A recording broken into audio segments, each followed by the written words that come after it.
Guys आज हम बात करेंगे वेब पेज, फ्रंट एंड और बैक एंड क्या होता है, फ्रंट एंड और बैक एंड में क्या डिफरेंसेस होता है। आपको ये भी पता होना चाहिए सर्वर साइड स्क्रिप्टिंग लैंग्वेज और क्लाइंट साइड स्क्रिप्टिंग लैंग्वेज में क्या डिफरेंसेस होता है। मेन बात आपको ये भी पता होना चाहिए कि रिस्पॉन्सिव वेबसाइट कैसे हम डिज़ाइन कर सकते हैं और वो होता कैसा है और दिखता कैसा है। ये सारे टॉपिक के बारे में आज हम डिस्कशन करेंगे। ये हमारा यूनिट 1 का लेक्चर 4th वीडियो है। गाइस तो हम समझेंगे वेब पेज क्या होता है। तो आपको बहुत अच्छे से पता है कि जो वेब पेज जैसे कि हम कह सकते हैं कलेक्शन ऑफ इंफॉर्मेशन जो भी हम प्रोवाइड करेंगे वेबसाइट पे वो सारा एक वेब पेज के रूप में हम कह सकते हैं, जो कि ब्राउज़र या यूज़र आसानी से उसको एक्सेस कर सकता है ब्राउज़र की मदद से। जैसे कोई भी यूज़र्स अगर कोई वेबसाइट ओपन करता है, जो सबसे पेज आपका खुलता है अलग अलग कंटेंट वाला, उसी को हम बोलते हैं क्या, वेब पेजेस। क्योंकि उस वेब पेजेस में हमें क्या मिलता है, ढेर सारे कलेक्शन ऑफ इंफॉर्मेशन मुझे मिलता है।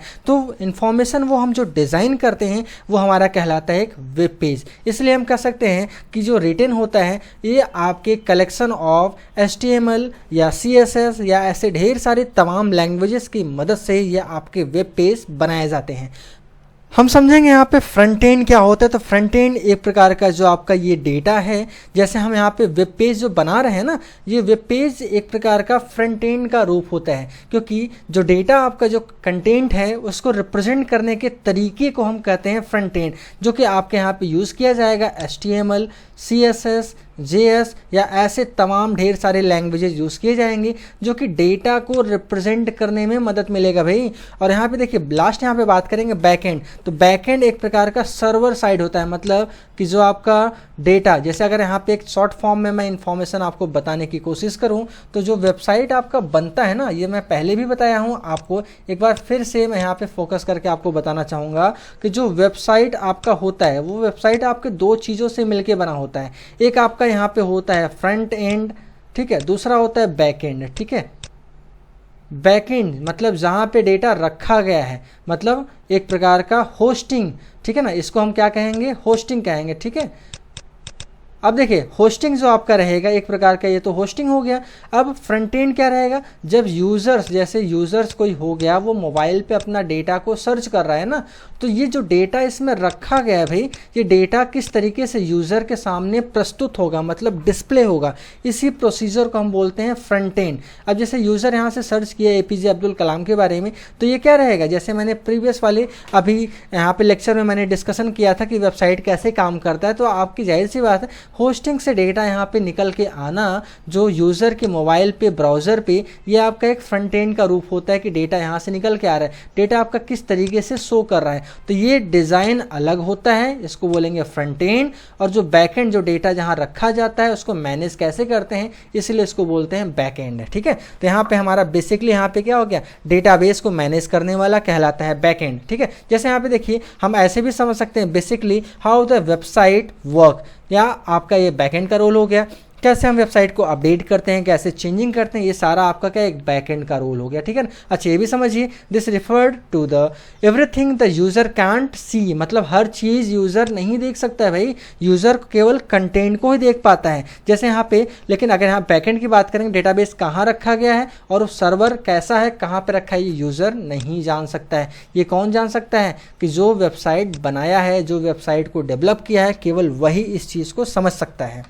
तो अब आपके मन में ये भी उठेगा कि फ्रंट एंड और बैक एंड में डिफरेंसेस क्या होता है। तो आइए यहाँ पे समझते हैं। जो आपका फ्रंट एंड बनता है ना, वो फ्रंट एंड आपका डिज़ाइन होता है HTML, CSS और JS की मदद से, इन सारे लैंग्वेज की मदद से आपका ये फ्रंट एंड डिज़ाइन होता है। लेकिन बैक एंड जो आपका डिज़ाइन होता है वो एक प्रकार का क्या, डेटाबेस होता है और सर्वर होता है, API होता है, इन सारे चीज़ों से मिलकर आपका एक बैक एंड तैयार होता है। अब देखिए दरअसल जो आपका front end development server can not be offered क्या इंडिपेंडेंटली, मतलब यहाँ पे आपका कोई भी फ्रंट एंड जो आपका डेवलपर है वो क्या बैक एंड वाले डेटा को एक्सेस नहीं कर सकता है पूरी तरीके से। यहाँ पे क्या क्या रहेगा, वो पूरा अच्छे से देख नहीं पाएगा, उसको मैनेज करने के लिए बैकएंड वाला पोर्शन अलग कोई क्या करता है, हैंडल करता है। ठीक इसी प्रकार से अगर हम यहाँ पे बात करेंगे, backend development can be offered as an independent service in the form, यहाँ पे क्या, बास, यहाँ पे एक प्रकार का लैंग्वेज हो गया। ठीक है, इसकी मदद से यहाँ पे जैसे back end as a service,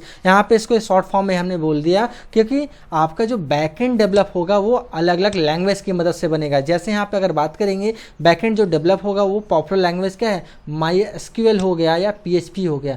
जो कोई यहाँ पे डेटा हो गया, वो डेटाबेस कैसे मैनेज होगा, इसकी मदद से। बट मोस्ट पॉपुलर जो इस समय फ्रंट एंड आपका तैयार किया जा रहा है, वो जैसे JS क्वेरी या HTML5 लैंग्वेज की मदद से आपका जनरेट हो रहा है। हम कह सकते हैं HTML, CSS या JS, ये भी आपका एक प्रकार का फ्रंट एंड का एग्जाम्पल हो जाएगा। गाइज इसके बाद यहाँ पे हम समझेंगे कि आपका सर्वर साइड स्क्रिप्टिंग लैंग्वेज और क्लाइंट साइड स्क्रिप्टिंग लैंग्वेज क्या होता है। तो सर्वर साइड यही समझ लीजिए कि सर्वर साइड एक प्रकार का बैकएंड का काम कर रहा है, ठीक है ना, इसको हम बोलेंगे क्या, बैकएंड का काम कर रहा है, और ये क्या कर रहा है, एक फ्रंट एंड का। ठीक है, इसको हम फ्रंट एंड बोलेंगे। तो यहाँ पे समझ लीजिए सर्वर जो आपका यूज़ हो रहा है, इसको समझिए वर्क इन बैकएंड। ठीक है, ये बैकएंड में वर्क हो रहा है, which could not be visible at a client in, मतलब क्लाइंट साइड को ये दिखने वाला नहीं कि बैकएंड में काम कैसे कर रहा है भाई। ये तो सबसे बड़ा और सबसे पहला डिफरेंशिएट हो गया। ठीक है, दूसरा डिफरेंशिएट की यहाँ पे बात करेंगे, work at the front end and server are visual among the user, मतलब क्या, जो क्लाइंट साइड रहेगा यहाँ पे क्या, फ्रंट एंड कैसे आपका शो हो रहा है, ये सारा चीज़ आपका क्लाइंट साइड बहुत अच्छे से देख सकता है। ठीक है, अब यहाँ पे देखिए दूसरा पॉइंट यहाँ पे, प्रोसेस रिक्वायर्ड सर्वर इंट्रैक्शन, मतलब यहाँ पे क्या रहेगा, जो सारा चीज़ प्रोसेस होगा वो क्या, सर्वर के इंट्रैक्शन पे ही डिपेंड करेगा। क्योंकि सर्वर अगर काम करना बंद कर दिया तो यहाँ पे आपके क्लाइंट पे कोई भी यहाँ पे रिजल्ट शो होने वाला नहीं है। मतलब इनफैक्ट आप ये भी कह सकते हो, client side scripting language is totally depend on server side scripting language. मतलब ये क्लाइंट साइड जो डिपेंड है, किसके ऊपर डिपेंड है, ये सर्वर साइड के ऊपर डिपेंड है। ठीक है ना, इसलिए यहाँ पे हम बोल रहे हैं क्या, प्रोसेसिंग डज नॉट, यहाँ पे क्या, does not need interaction with the server.